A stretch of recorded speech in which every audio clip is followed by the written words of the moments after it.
Hello guys, I am निकी और आप देख रहे हैं अपने YouTube channel IQ students point. Guys, जैसे कि आप सभी को पता है कि अभी हमने जो थर्ड यूनिट कंटिन्यू रख रखी है, उसके अंदर हमें फर्स्ट टॉपिक का आज लास्ट सब टाइटल कंटिन्यू करना है। वो है हमारा रिसोर्सेज कमी। हाँ, तो थोड़ा हिंदी इंग्लिश मिला के पढ़ने से ना अच्छा लगता है। तो जो आपका संसाधन कमी है, हम इस टॉपिक को आज की वीडियो में कंप्लीट कर लेंगे। उसके बाद फिर हमारी 2 क्लासेस बचेंगी और उन 2 में हम अपना ग्लोबल जस्टिस और इंटरनेशनल टेररिज्म पढ़ लेंगे। फिर उसके बाद ये टॉपिक ये सब्जेक्ट आपका फिनिश हो जाएगा। लेकिन फिनिश होने से पहले हम इसकी क्वेश्चन सीरीज़ देखेंगे कि किस किस तरीके से आपके पेपर में क्वेश्चन आ सकते हैं और कौन से क्वेश्चन इंपॉर्टेंट हैं। ठीक है, सो स्टार्ट करते हैं। So let's start. अब आता है भैया परिचय। परिचय तो आप लोगों को अब तक पता लग ही गया होगा। आप लोग भी सुन के पक गए होंगे कि मैम एक ही बात दोहराती हैं। लेकिन एक बात दोहराना बहुत ज़रूरी होता है, क्योंकि होता है कभी कभी बच्चा पहले की वीडियोस ना देखकर ये वीडियोस भी देख सकता है ना। तो उसको बताना भी ज़रूरी है। हर बच्चे का प्रॉफिट होना चाहिए ना। तो बच्चों, ध्यान रखो कि आपको परिचय लिखना, इंट्रोडक्शन लिखना ज़रूरी है किसी भी क्वेश्चन से पहले। अगर आप सोल के मतलब रेगुलर के या एनसीवेब के मतलब सीधी बात है डीओ के स्टूडेंट हो तो ठीक है। देखो जी, पर्यावरण की बात यहाँ चल रही है। पूरे टॉपिक के अंदर आपने इन्वायरमेंट को पढ़ा है, बहुत अच्छे से पढ़ा है। अब यहाँ पर बात आ जाती है कि इन्वायरमेंट जो है वो 2 शब्दों से मिलकर बना था, परि और आवरण। ठीक है, परि का मतलब होता है चारों और आवरण का मतलब होता है घेरा। मतलब चारों तरफ का जो घेरा है उसको हम पर्यावरण, हमारा इन्वायरमेंट बोलते हैं। इन्वायरमेंट का मतलब यहाँ पर ये आ जाता है कि हमारी हर वो अच्छी बुरी चीज़ जिससे इन्वायरमेंट पे इफेक्ट पड़ता है या पड़ सकता है। ठीक है, वो आप लोगों ने पिछले क्लासेस में पढ़ रखा है कि किस तरीके से जो हमारा इन्वायरमेंट है ख़राब हुआ, किस वजह से कोविड भी फैला, किस वजह से चीज़ें बहुत ज़्यादा आगे बढ़ती गई और किस तरीके से दुनिया धीरे धीरे भी ख़त्म होती जा रही है। ठीक है, तो वो सारी चीज़ें कि मतलब इन्वायरमेंट को बिगाड़ने में, देखो अगर कभी कुछ चीज़ होती है ना, कुछ भी चीज़ होती है और जैसे कुछ भी चीज़ अंदर से नेचुरल डिज़ास्टर्स आते हैं, उसके अंदर इंसान का बहुत बड़ा हाथ होता है। कुदरत को भी जब बहुत ज़्यादा गुस्सा आने लगता है, जब इंसान ही उस कुदरत की चीज़ का ध्यान नहीं रखता है तो ठीक है, तो उसके ही बिहाफ पर जो है हमारी चीज़ें बढ़ने लगती हैं। ठीक है, जैसे सूखा देखा होगा आपने, भूकंप देखा होगा, सुनामी देखी होगी, सुनी होगी, फिल्मों में तो देखी ही होगी, फिल्में तो सभी देखते हैं, या फिर और भी तरीके की चीज़ें हैं। तो उन सब के लिए हमारा जो इन्वायरमेंट है वो बहुत ज़्यादा डिपेंड करता है इन सब चीज़ों को, मतलब कि वो हम लोग इन्वायरमेंट कैसा बना रहे हैं वो वाला।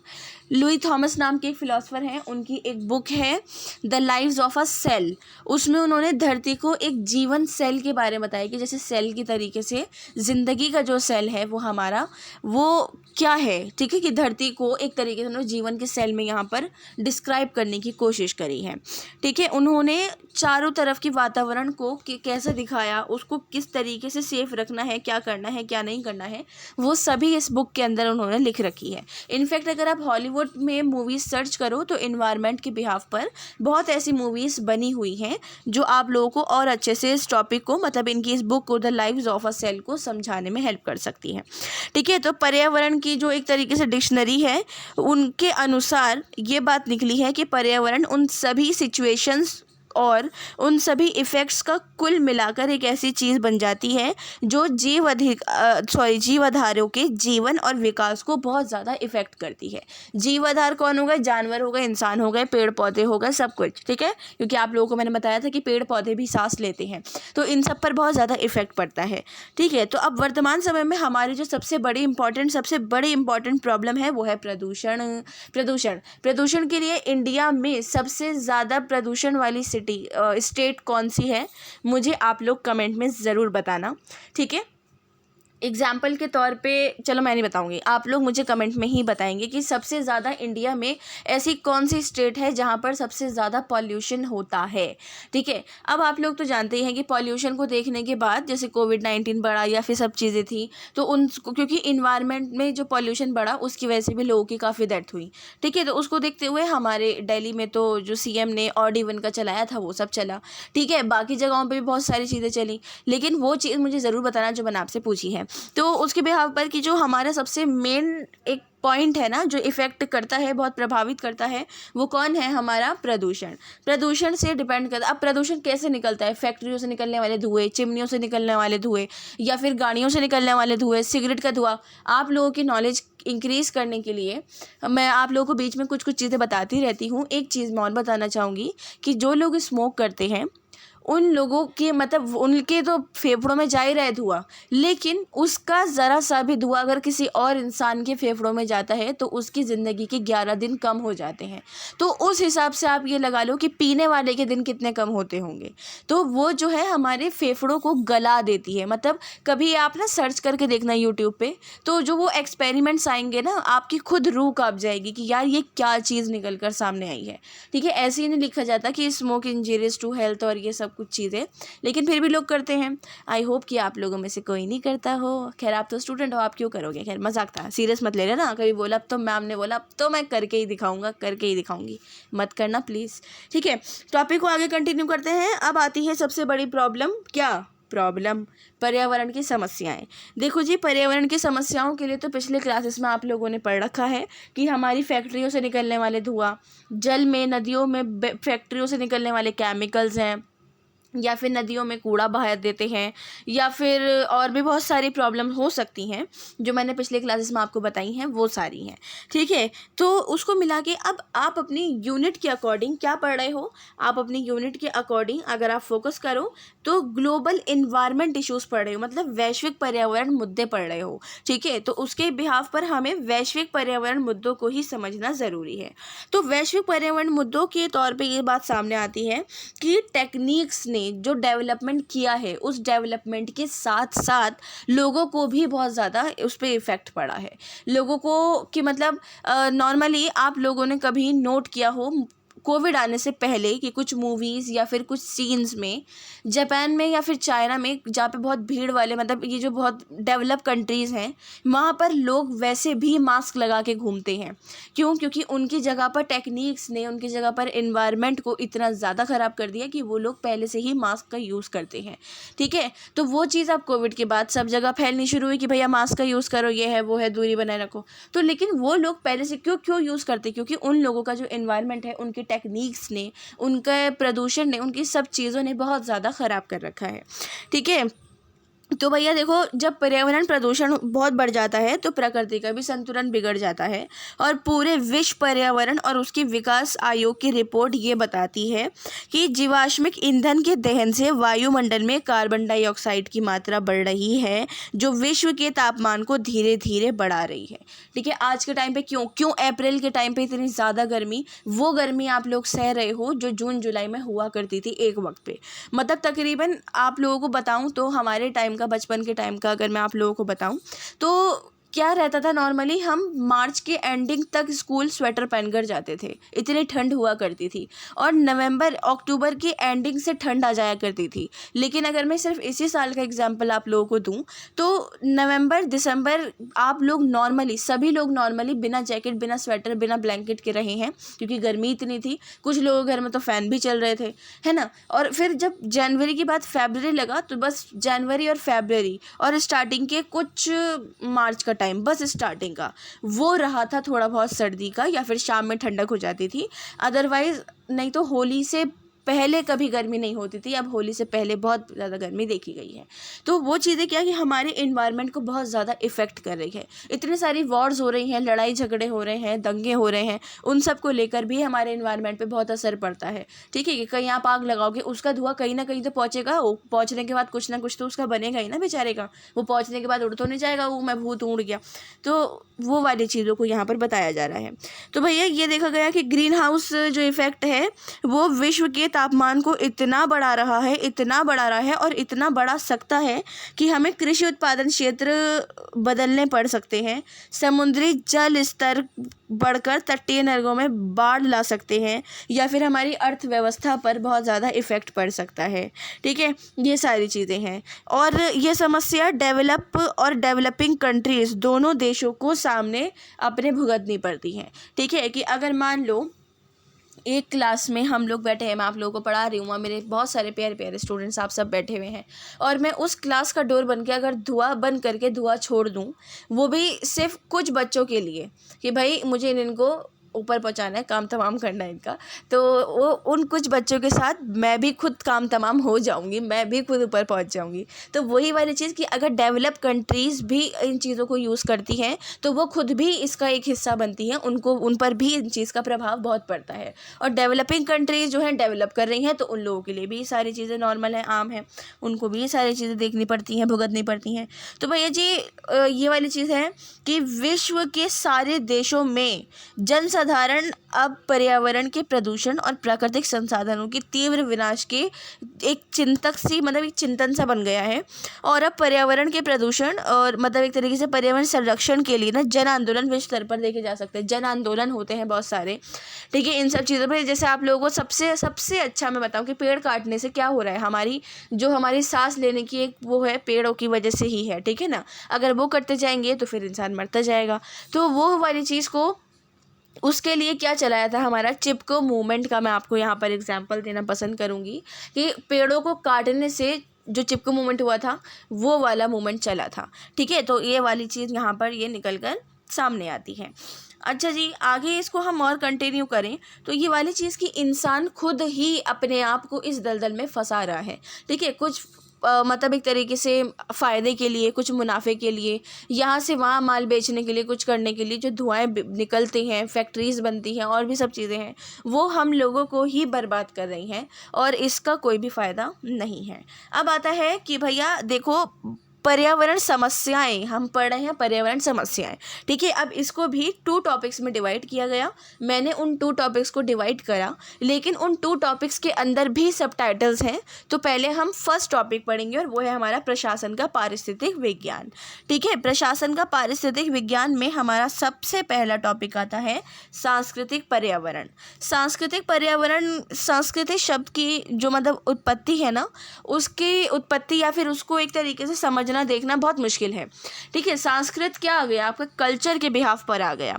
फिर भी ये कहा जा सकता है कि संस्कृति का अर्थ किसी समुदाय की जीवन शैली से है, जिसमें उस समुदाय के रहन सहन, उसका खान पीन, पहनावा, जीवन शैली, सब पर बहुत ज़्यादा इफेक्ट पड़ता है, ठीक है। तो एक समाज की संस्कृति अपने नागरिकों को बहुत सारे आदर्श मूलक मूल्य देती है और इन मूल्यों को पब्लिक एडमिनिस्ट्रेशन का एक तरीके से मतलब संगठन या फिर उनका व्यवहार भी बनाकर रखती है।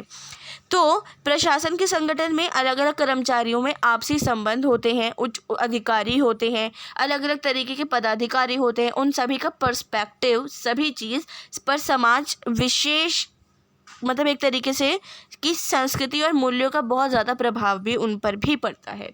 एक दूसरे को सम्मान देना, संस्कार से बात करना, अपनी मतलब नॉर्मली ऑफिशियली, अब आप ऑफिस में हो तो अब क्या कर रहे हैं ऐसे तो नहीं बोलोगे ना, और सर आप क्या कर रहे हैं, आपके क्या हाल चाल है, क्या नहीं है, आप ऐसे बात करोगे, चाहे वो आपका कितना ही अच्छा दोस्त क्यों ना हो, लेकिन फिर भी आप एक ऑफिशियल लैंग्वेज यूज़ करोगे ना। तो वो वाली चीज़ यहाँ बता रही हूँ मैं आपको, ठीक है। उन सब चीज़ों का यूज़ करना, अपने संस्कारों का, संस्कृति का, अपनी लैंग्वेज पे कि किस तरीके से आपको लग सकता है कि आपका इम्प्रेशन अच्छा पड़ेगा, सामने वाला आपकी बात को सुनेगा, समझेगा, ब्ला ब्ला, ये सारी चीज़ें, ठीक है। तो जो हमारा प्रशासन का सांस्कृतिक पर्यावरण है वो ये वाली बात बताता है कि संस्कार, संस्कृति और मान्यताओं को ध्यान में रखकर ही प्रशासनिक और संवैधानिक कानूनों का निर्माण किया जाता है। प्रशासन की यहाँ पर बात हो रही है तो प्रशासन का ही सांस्कृतिक पर्यावरण मैं आपको अब यहाँ पढ़ा रही हूँ। भारतीय संस्कृति की धारा कभी कभी और कहीं कहीं अवरुद्ध तो है, लेकिन समय समय पर भारतीय महापुरुषों ने उसे एकता के साथ बनाए रखने की पूरी कोशिश करी है। साथ ही मॉडर्न टाइम का रूप देखें तो एक तरीके से वो चीज़ थोड़ी बहुत ख़त्म भी होती जा रही है, क्योंकि लोग अपने रीति रिवाज, अपने फेस्टिवल्स, तौर तरीके सब भूलते जा रहे हैं। यहाँ भारतीय संस्कृति की कुछ अलग अलग चीज़ें, जैसे धर्म का स्थान, मानव जीवन का धर्म का स्थान, कि जो इंसान, जैसे आप लोगों को पता है कि आप लोगों को अपने धर्म मानने की पूरी आज़ादी है, हमारे कॉन्स्टिट्यूशन में आर्टिकल 15 हमारा ये कहता है, ठीक है। तो ये वाली चीज़ को ही यहाँ पर बताया जा रहा है कि मतलब कि जिनके वो तत्व जिनके रहने से ये समाज रहता है या फिर जिनके ना रहने पर ये समाज एक तरीके से बहुत आउट ऑफ माइंड हो जाता है कि यार ये कहाँ गया, ये कहाँ गया, ये कहाँ गया। तो ये वाली चीज़ है, जैसे धैर्य, क्षमा, ईमानदारी या फिर पवित्रता, हमारा प्रेम, दया, अहिंसा, या परोपकार, सहयोग। आप लोगों को लग रहा है मैम शुद्ध हिंदी मत बोलो, लेकिन ये शुद्ध हिंदी नहीं है बच्चा। नॉर्मली मैं आप लोगों को बताऊं तो जैसे कि आपकी ईमानदारी है, आपकी ह्यूमैनिटी, सारी चीज़ें बात आ जाती है इन सबको मिला के कि ह्यूमैनिटी के अंदर ही दया भी दिखेगी, प्रेम भी दिखेगा, प्यार मोहब्बत भी दिखेगा, आपके संस्कार भी दिखेंगे। आप ह्यूमैनिटी के अंदर सामने वाले से खुद अपने दिल से बहुत अच्छे से बात करोगे। ठीक है, अब आता है आपका सामाजिक पर्यावरण। सामाजिक पर्यावरण क्या बोलता है हमारा, कहता है मतलब प्रशासन का सामाजिक पर्यावरण। इसमें जो हमारे FW रिग्स हैं उन्होंने अपनी पुस्तक इकोलॉजी ऑफ पब्लिक एडमिनिस्ट्रेशन में कहा कि किसी भी समुदाय का सामाजिक परिवेश उसके संस्थानों, संस्थागत नमूनों, वर्ग, जाति संबंध, ऐतिहासिक वसीयत, परंपरा, धर्म, मूल्य, विश्वास, आदर्श आदि इन सभी पर आधारित होता है। ठीक है, मतलब कि उसका जो इंस्टीट्यूट है वो क्या है, उसकी वर्ग क्या है, उसकी जाति, कास्ट वगैरह, और वो किस धर्म को मानता है, क्या उसकी मोरालिटीज़ हैं, उसका क्या विश्वास है, ये सब चीज़ों पर डिपेंड करता है। तो पब्लिक एडमिनिस्ट्रेशन जो है ना बेसिकली वो ह्यूमन बिहेवियर पर फोकस करता है। ह्यूमन बिहेवियर की थ्योरी आपने पढ़ी है, कौन से सेमेस्टर में पढ़ी है ये मुझे भी याद नहीं आ रही, क्योंकि मैंने पॉलिटिकल ऑनर्स के स्टूडेंट को तो 3rd सेमेस्टर में पढ़ाई है, मे बी आप लोगों ने 4th या फिर 2nd में पढ़ी है। ठीक है, तो वो वाली चीज़ ही यहाँ पर बताई जा रही है कि भारत के में आर्थिक, सामाजिक और सांस्कृतिक आधारों पर बहुत सारे वर्ग बने हुए हैं। ठीक है, बहुत सारे वर्ग बने हुए हैं, और समाज में इन सभी वर्गों को पहचानना, उनमें जो वर्ग या जाति पिछड़ी हुई है, कमज़ोर है, या फिर उसमें स्पेशली ध्यान देना, वो किसका, प्रशासन का और समाज का महत्वपूर्ण कार्य है। तो प्रशासनिक सामाजिक पर्यावरण जो यहाँ पर ये मैंने आपको पढ़ाया है ये बेसिकली यही वाली बात को बताता है। नेक्स्ट है आपका राजनीतिक पर्यावरण। राजनीतिक पर्यावरण हमारा क्या बोलता है, राजनीतिक पर्यावरण के अंदर आ जाता है हमारा कि प्रशासन और राजनीति को आपस में इंटरेक्ट करना, आपस में उनका रिलेशन बनाना, दोनों ही एक दूसरे को बहुत ज़्यादा इफेक्ट करते हैं। पब्लिक एडमिनिस्ट्रेशन की जड़ें जो हैं वो हमारी पॉलिटिकल साइंस के अंदर ही मिलती हैं, क्योंकि पब्लिक एडमिनिस्ट्रेशन का जन्म भी पॉलिटिकल साइंस से ही हुआ है। ठीक है, तो जो भारतीय राजनीतिक परिवेश हैं उनके रिलेशन में ये बात को ध्यान में रखने की ज़रूरत है कि भारत में शायद ही कोई निरंकुश शासन रहा होगा। तो इसमें कुछ टॉपिक्स मैं आपको नॉर्मली मतलब बताना चाहूँगी, उनको आप लिख लो तो ज़्यादा बेटर रहेगा। जैसे भारत में प्रजातंत्र का स्वरूप है, शासन का प्रशासन में हस्तक्षेप है, शासकीय सेवाओं में आरक्षण है, शासकीय और प्रशासकीय तंत्र में बढ़ता हुआ भ्रष्टाचार है, धर्म और राजनीति का पृथक्करण है, एंड ऑल थिंग। नेक्स्ट है आपकी आर्थिक पर्यावरण। आर्थिक पर्यावरण कहता है कि आधुनिक युग ने आर्थिक विकास का बहुत ज़्यादा महत्व बढ़ा दिया अपने आप में। कुछ समय पहले तक तो पॉलिटिकल जो सिचुएशंस थी उनको ही ज़्यादा महत्व दिया जाता था, लेकिन कुछ वर्षों से इकोनॉमिकल चीज़ों पे भी फोकस किया जाए ना, क्योंकि लोगों के अंदर ना पैसे कमाने की ज़्यादा बढ़ चुकी है कि भाई अब तो पैसा कमाना है, क्योंकि रोजी रोटी तो उसी से चलेगी ना, अब कैसे चलेगी। तो आज के टाइम पे पॉलिटिकल और इकोनॉमिकल मामले आपस में इतने ज़्यादा जुड़े हुए होते हैं कि इनको पहचानना मुश्किल हो जाता है कि ये पॉलिटिकल बिहाफ पे पैदा हुए या फिर इकोनॉमिकल बिहाफ पे। तो इसके अंदर क्या चीज़ें देखी जा सकती है, जैसे हमारे प्रशासन का आर्थिक सहयोग में डेवलपमेंट है, या फिर हमारा इकोनॉमिकल बिहेवियर है प्रशासन के साथ, एडमिनिस्ट्रेशन के साथ। एंड आपका इस पॉइंट का लास्ट टॉपिक है संवैधानिक पर्यावरण। भारत में संवैधानिक पर्यावरण क्या रखा जाता है। देखो जी, संवैधानिक पर्यावरण की अगर बात आती है तो यहाँ पर आता है सीधे सीधा कॉन्स्टिट्यूशन। संविधान का शासन है भारत में, और वहाँ प्रशासन का स्रोत भी संविधान ही है। तो इस तरीके से संविधान प्रशासन को बहुत ज़्यादा इफ़ेक्ट करता है। ठीक है, हमारे प्रशासन पर संविधान ने अपने इफ़ेक्ट जो उनकी चीज़ें हैं वो दिखाई हैं बहुत ज़्यादा। इन सबकी नींव पर ही राजनीतिक सामाजिक व्यवस्था का महल भी खड़ा हुआ, और भारतीय संविधान के मूल सिद्धांत किन्हीं वादों और कुछ सीमाओं में नहीं बंधे हैं, क्योंकि सभी को पता है कि हमारा कॉन्स्टिट्यूशन कितना वास्ट है, सबको पता है कि यहाँ पर क्या बात बताई जा रही है। तो हर देश अपनी सिचुएशंस और अपनी ज़रूरतों, आवश्यकताओं, अपनी नीड्स के अनुसार ही अपना जीवन मार्ग चुनता है और उस मार्ग पर चलने की भी कोशिश करता है। ठीक है, कि क्यों मतलब नॉर्मली क्यों ज़्यादातर आपने देखा होगा रिक्शा वाले के बच्चे, ऑटो वाले के बच्चे IAS IPS डॉक्टर बन के निकले, क्योंकि बच्चे देखो उन लोगों में, ऐसा नहीं है कि आप लोगों में नहीं है, लेकिन उन लोगों ने वो हालात देखे हैं जो ऊपर वाला ना करे कभी किसी को दिखाए, तो उन्होंने वो हालात देखे हैं। तो उन लोगों के अंदर एक ना होड़ सी हो जाती है कि भैया कुछ करना है, कुछ करके दिखाना है, अपने हालातों को ठीक करना है। तो वही वाली चीज़ संवैधानिक पर्यावरण देता है भारत के अंदर भी और पूरी दुनिया के अंदर भी, कि लोगों को कि मतलब एक तरीके से कॉन्स्टिट्यूशन के बिहाफ पर कि हमारा क्योंकि हमारा कॉन्स्टिट्यूशन ही नहीं है, बाकी सबका कॉन्स्टिट्यूशन है, सबका अपना अपना है, तो उसके बिहाफ पर लोग अपनी ये सोच रखते हैं। ठीक है जी। अब आता है पर्यावरण और उसका डेवलपमेंट। डेवलपमेंट कैसे होगा, ये डेवलपमेंट वाली बात तो मैंने स्टार्टिंग में ही आपसे कर दी थी, लेकिन अब थोड़ा और इसको डीपली समझते हैं कि पर्यावरण की सुरक्षा, सुधार और संसाधन का जो यूज़ है वो डेवलपमेंट और काम की स्थापना में बहुत बहुत बहुत इंपॉर्टेंट रहता है। ठीक है, सचमुच ऐसा कोई भी डेवलपमेंट प्रोग्राम या फिर कोई भी योजना वगैरह ऐसी नहीं है जिनका इन्वायरमेंट पे प्रभाव बिल्कुल भी नहीं पड़ा हो। ठीक है, जस्ट लाइक एग्जांपल के तौर पे मैं आप लोगों को बताऊं तो न्यूक्लियर टेस्ट बैंड ट्रीटी हुई थी, nuclear test banned treaty, NTBT। आप लोगों ने जो आर्ट्स के स्टूडेंट हैं वो 12th में पढ़ी होगी, अगर आप लोग किसी और स्ट्रीम के हैं तो NTBT मैं आपको बता दूं।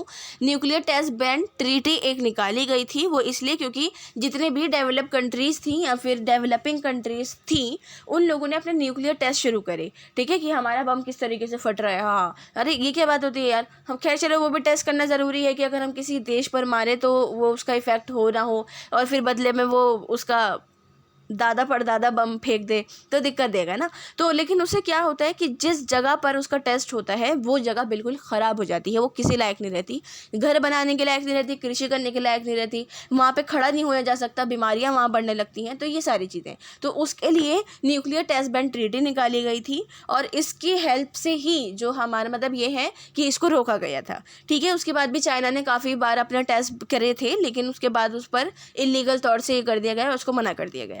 ठीक है, तो पर्यावरण और डेवलपमेंट का आपस में बहुत ज़्यादा रिलेशन है, बहुत ज़्यादा रिलेशन है।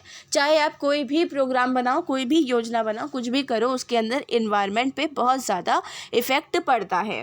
ठीक है, अब आ जाता है हमारा सबसे पहला पॉइंट, क्या हमारा जनसंख्या संकट। जनसंख्या संकट, विश्व की जनसंख्या में लगातार जो है ना बढ़ोतरी होती जा रही है। ठीक है, दुनिया की सबसे ज़्यादा पॉपुलेशन किस कंट्री की है वो आप मुझे कमेंट में बताना, और सेकंड पॉपुलेशन पे कौन सा देश आता है मुझे वो भी बताना। ठीक है, ये बहुत नॉर्मल सा क्वेश्चन है, आपने न्यूज़ में या कभी टीचर से या अपने घर पे भी किसी से सुन लिया होगा, बहुत नॉर्मल सा है, आप लोगों को पता होना चाहिए अगर नहीं पता तो। ठीक है, जनसंख्या की विस्फोट के खतरे एशिया, अफ्रीका और लैटिन अमेरिका के जो देश हैं उसमें बहुत ज़्यादा बढ़ रहे हैं, जिनकी वजह से स्वास्थ्य संबंधी चीज़ें हैं ना वो ख़राब हो रही हैं।